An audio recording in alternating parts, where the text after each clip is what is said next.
La gardeuse d'oie près de la fontaine. Il y avait une fois une vieille bonne femme qui vivait avec son troupeau d'oies dans une solitude entre des montagnes et avait là une petite maison. Cette solitude était entourée d'une grande forêt et chaque matin la vieille prenait sa béquille et s'en allait au bois d'un pas branlant. Une fois là, la bonne vieille s'occupait très activement, bien plus qu'on ne l'aurait cru à voir son grand âge. Elle ramassait de l'herbe pour ses oies, cueillait des fruits sauvages aussi hauts qu'elle pouvait atteindre et rapportait tout cela sur son dos. On aurait pensé qu'elle devait succomber sous un pareil fardeau, mais elle le rapportait toujours heureusement au logis. Quand elle rencontrait quelqu'un, elle le saluait très amicalement. « Bonjour, cher voisin, il fait beau aujourd'hui. Cela vous étonne sans doute que je traîne cette herbe, mais chacun doit porter sa charge sur son dos. » Pourtant, les gens n'aimaient pas la rencontrer. Ils préféraient faire un détour. Et si un père passait près d'elle avec son petit garçon, il lui disait tout bas « Prends garde à cette vieille, elle est rusée comme un démon, c'est une sorcière. » Un matin, un beau jeune homme traversait la forêt.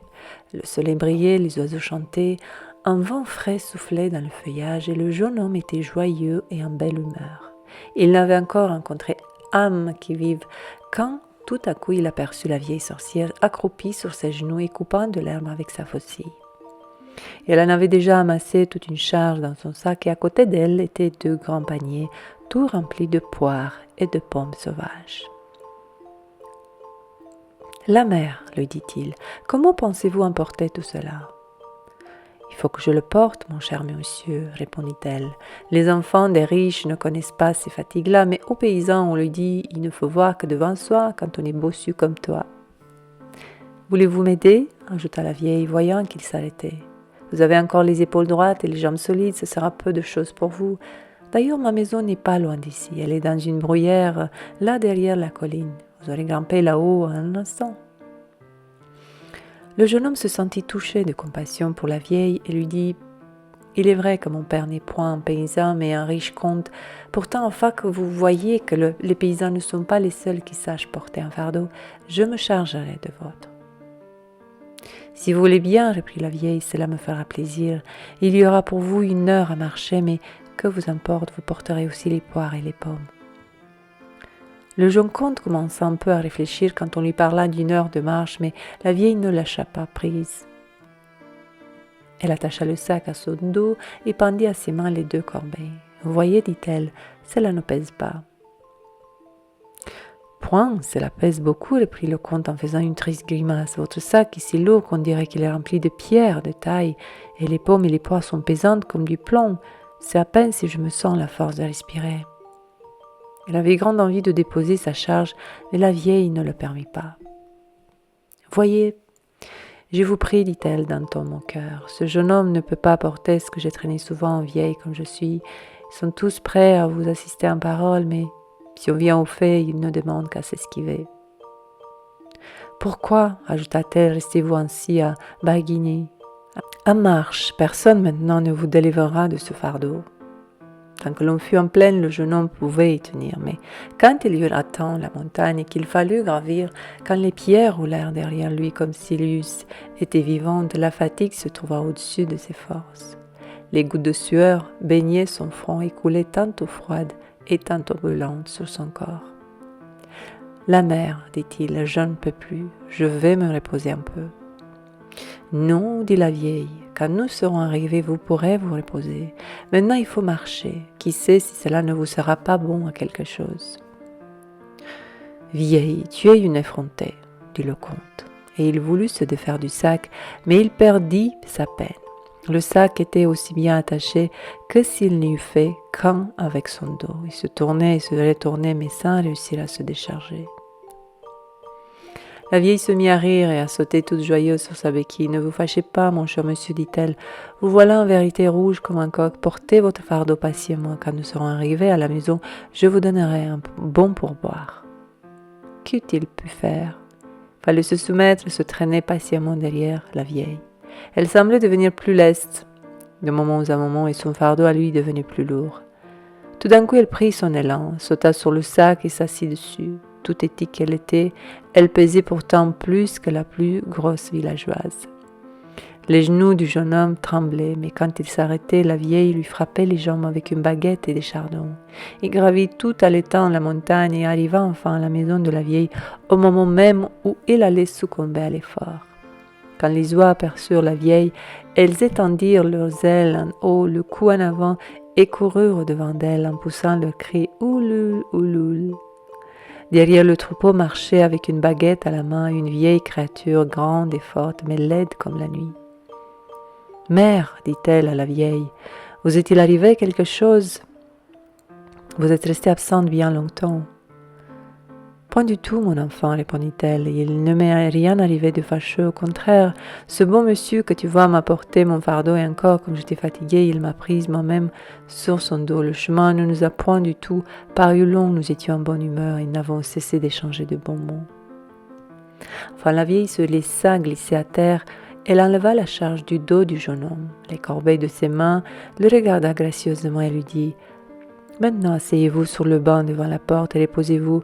Vous avez loyalement gagné votre salaire, aussi ne le perdrez-vous pas. » Puis elle dit à la gardeuse d'oies « Rentre dans la maison, mon enfant, il n'est pas convenable que tu restes seul avec ce jeune monsieur. Il ne faut pas verser de l'huile sur le feu, il pourrait bien devenir amoureux de toi. » Le comte ne savait s'il devait rire ou pleurer.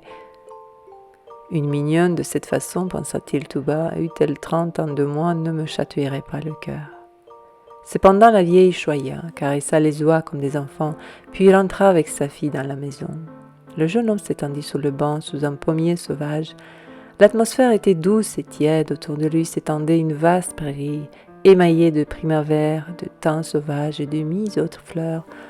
Au milieu murmurait un clair ruisseau éclairé des rayons du soleil, et les oies blanches se promenaient sur les bords ou se plongeaient dans l'eau. « Cet endroit est délicieux, dit-il. Mais je suis si fatigué que je ne puis tenir les yeux ouverts, je vais dormir un peu, pourvu qu'un coup de vent ne vienne pas enlever mes jambes, car elles sont molles comme de l'amadou. » Quand il eut dormi un instant, la vieille vigne, elle le réveilla en le secouant. « Lève-toi, dit-elle, tu ne peux pas rester ici.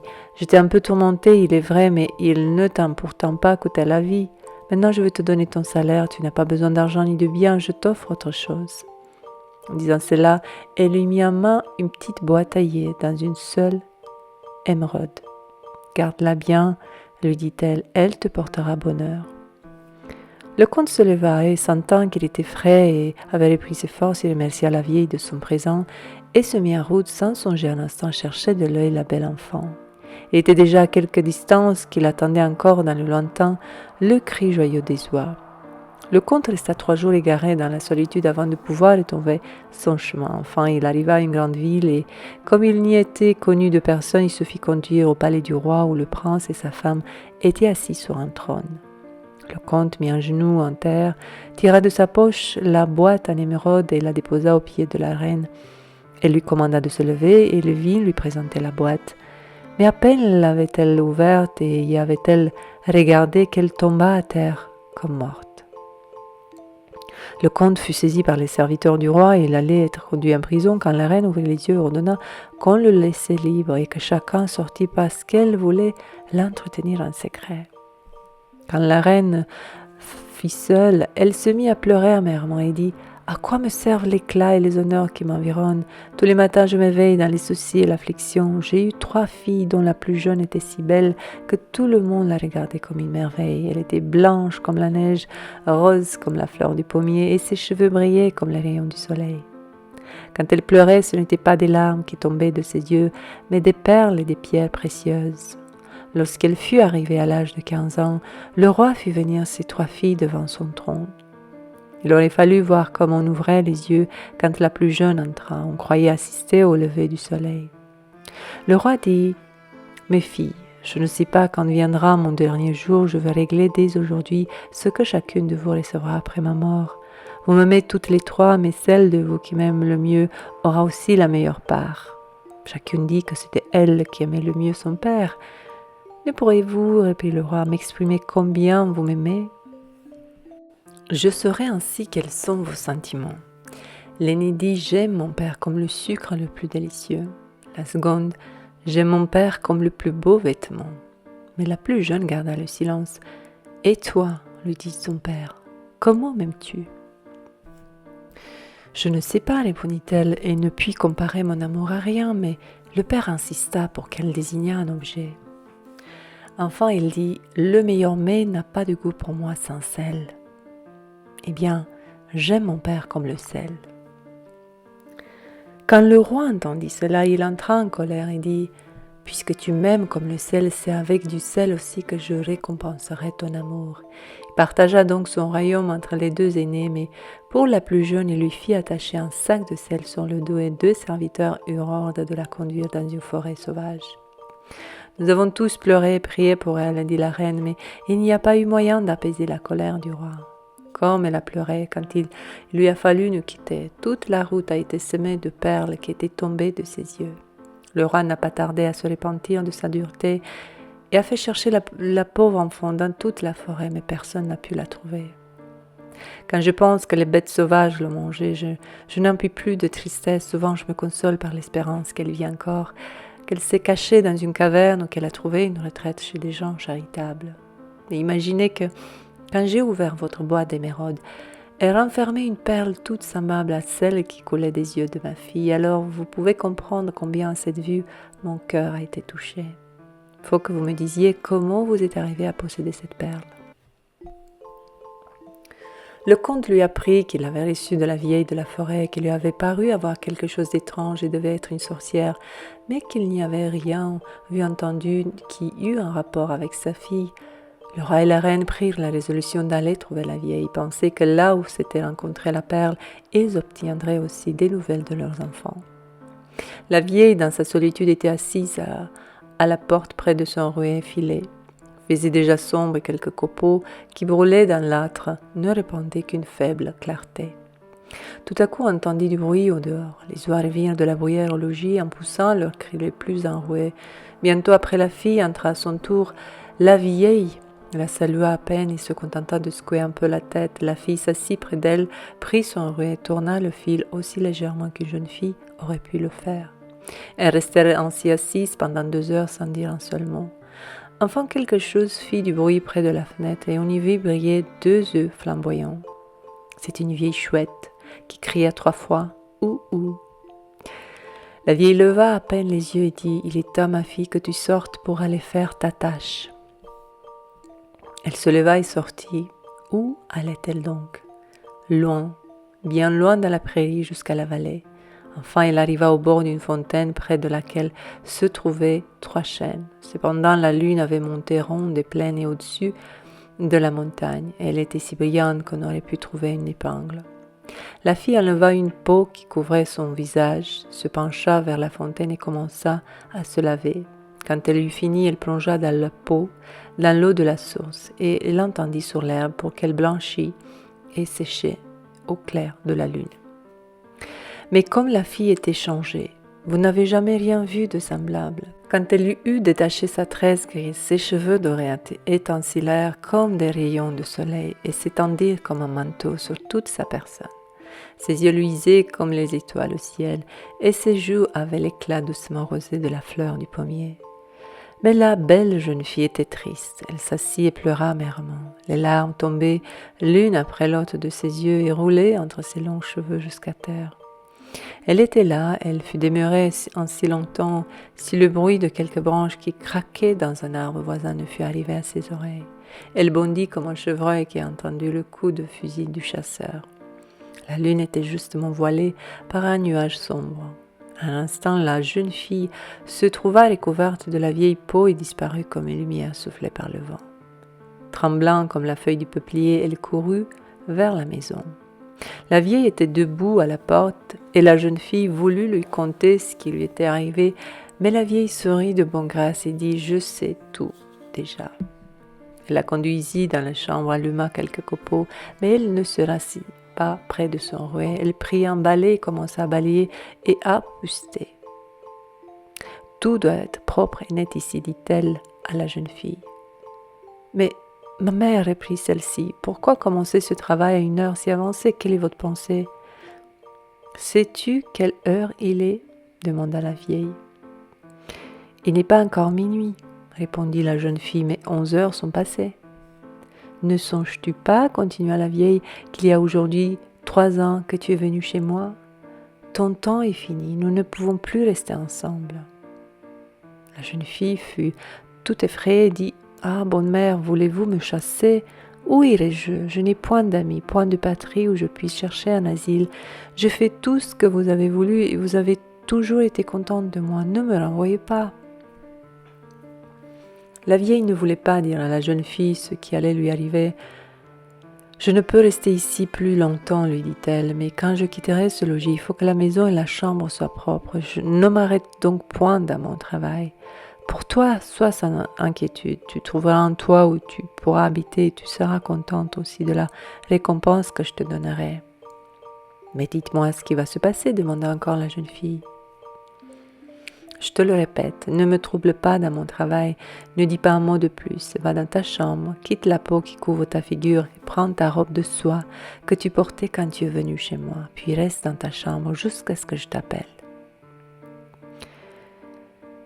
Mais il faut que je revienne à parler du roi et de la reine qui étaient partis avec le comte pour aller trouver la vieille dans sa solitude. Le comte s'était séparé d'eux pendant la nuit et se trouvait forcé de continuer sa route tout seul. Le lendemain, il lui sembla qu'il était dans le bon chemin. Il marcha donc jusqu'à l'approche des ténèbres. Alors il monta sur un arbre pour y passer la nuit, car il craignait de s'égarer. Quand la lune éclaira le pays, il aperçut une personne qui descendait la montagne. Elle n'avait point de baguette à la main. Pourtant, il crut reconnaître que c'était la gardeuse d'oie qu'il avait vue dans la maison de la vieille. « Oh, dit-il, elle vient, et je vois ici une des deux sorcières, l'autre ne peut pas non plus m'échapper. » Mais quel fut son étonnement quand il la vit s'approcher de la fontaine, se dépouiller de la peau pour se laver, quand ses cheveux dorés se déroulèrent sur elle et qu'elle se montra belle, plus qu'il n'avait vu aucune femme au monde. À peine osait-il respirer, mais il allongeait le cou à travers le feuillage autant qu'il pouvait, et il la regardait sans détourner les yeux. Soit qu'il se fût penché trop haut pour une autre cause, une branche vient craquer tout à coup et au même instant, la jeune fille se trouva cachée sous la peau. Elle bondit comme un chevreuil et la lune s'est envolée en ce moment. Elle fut dérobée à son regard. À peine avait-elle disparu que le comte descendit de l'arbre et se mit à la poursuivre en toute hâte. Il n'avait fait que quelques pas lorsqu'il vit dans le crépuscule 2 personnes qui marchaient à travers la prairie. C'étaient le roi et la reine qui de loin avaient aperçu une lumière dans la maison de la vieille et s'était dirigé de ce côté. Le comte leur raconta quelle merveille il avait vue près de la fontaine et ils ne doutèrent point que celle dont il parlait ne fût leur fille perdue. Ils avancèrent tout joyeux et arrivèrent bientôt à la maison. Les oies étaient rangées alentour, elles dormaient la tête cachée sous les ailes et aucune ne bougeait. Ils regardèrent en dedans du logis par la fenêtre et aperçurent la vieille qui était assise tranquillement effilée, penchant la tête et sans détourner les yeux. Tout était propre dans la chambre, comme si elle eût été habitée par ces petits sylphes aériens qui n'ont point de poussière à leurs pieds. Mais ils ne virent point leur fille. Ils considèrent tout cela pendant quelques instants. Enfin, ils prirent courage et frappèrent doucement à la fenêtre. On eût dit que la vieille les attendait, car elle se leva et cria d'une voix amicale « Entrez, je vous connais ». Quand ils furent entrés dans la chambre, la vieille dit « Vous auriez pu vous épargner cette longue route si vous n'aviez pas, il y a 3 ans, renvoyé injustement votre fille, qui est si bonne et si gracieuse. Elle n'y a rien perdu, car elle a pendant 3 ans gardé les oies. Durant tout ce temps-là, elle n'a rien appris de mauvais et a conservé la pureté de son cœur. Mais vous êtes suffisamment puni par l'inquiétude où vous avez vécu. » Puis elle s'approcha de la chambre et dit « Sors, ma chère enfant. » La porte s'ouvrit et la fille du roi sortit vêtue de sa robe de soie avec des cheveux dorés et ses yeux brillants. On aurait dit un ange qui descendait du ciel. Elle courut vers son père et sa mère, s'élança à leur cou et les embrassa. Tous pleurèrent de joie sans pouvoir s'en empêcher. Le jeune comte se tenait près d'eux et quand elle le vit, son visage devint rouge comme une rose moussue. Elle-même ne savait pas pourquoi. Le roi dit « Cher enfant, j'ai partagé mon royaume, que pourrais-je te donner ?» « Elle n'a besoin de rien, dit la vieille. Je lui donne les larmes qu'elle a versées pour vous. Ce sont autant de perles plus belles que celles qu'on trouve dans la mer, et elles sont d'un plus grand prix que tout votre royaume, et pour récompense de ses services, je lui donne ma petite maison. » Comme elle achevait ces mots, la vieille disparut, Ils entendirent les murs craquer légèrement et comme ils se retournaient, la petite maison se trouva changée en un palais superbe. Une table royale était servie et des domestiques allaient et venaient alentour. L'histoire continue encore, mais ma grand-mère qui me l'a racontée avait un peu perdu la mémoire, elle avait oublié le reste. Je crois pourtant que la belle-fille du roi se maria au comte, qui restaient ensemble dans le palais et qui s'y vécurent dans la plus grande félicité aussi longtemps que Dieu voulut. Si les oies blanches qui étaient gardées près de la maison étaient autant de jeunes filles, ne vous avisiez point d'y entendre malice, que la vieille avait recueilli près d'elle si elles reprirent leur figure humaine et restèrent en qualité de suivantes près de la jeune reine, c'est ce que je ne sais pas bien, mais je le conjecture. Ce qui est certain, c'est que la vieille n'était point une sorcière, mais une bonne fée qui ne voulait que le bien. Probablement, c'était elle aussi qui avait accordé à la fille du roi dès sa naissance le don de pleurer des perles au lieu des larmes. Cela ne se voit plus aujourd'hui, sans cela les pauvres seraient bientôt devenus riches.